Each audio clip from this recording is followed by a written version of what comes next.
What if I told you that Africa's youngest nation is on the brink of war again, and that Africa just made Olympics history, from shifting visa rules to new and heightened HIV and AIDS fears across the African continent? This is Africa in 5.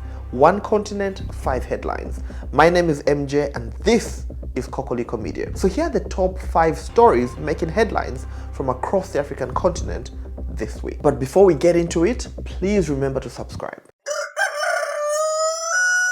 The United Nations is sounding the alarm. South Sudan is dangerously close to another civil war. Tensions are rising between President Salva Kiir and Vice President Riek Machar again. Hate speech and disinformation are stoking ethnic divide across the country, and tens of thousands of people have already been displaced. Experts are left asking just one question: will peace talks even be possible this time? Africa just made Olympic history.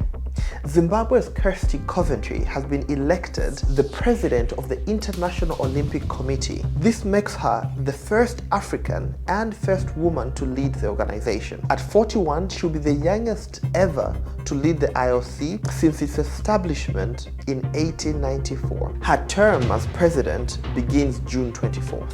The executive director and head of the United Nations Joint Program Against HIV and AIDS, Winnie Byanyima, has issued a stark warning regarding HIV and AIDS. She has argued that without funding from the United States, we could see up to 2,000 new infections per day and millions of deaths globally. The United States of America's funding freeze that came into effect on January 20th this year could have a detrimental impact on HIV and AIDS response, particularly in the African continent, where the burden of HIV and AIDS remains the highest globally. The Republic of Namibia has issued new policies regarding visas and entry within its territory. From April 1st, citizens of the United States of America and 30 other countries will need a visa before entering the country. This is a shift toward reciprocal travel policies, bringing Namibia in line with global practices and asserting its stance on equal travel relationships. It will be interesting to see whether the rest of the African continent will follow suit. And finally, for my final story, my Kokoliko moment, we stay in Namibia, where the country has made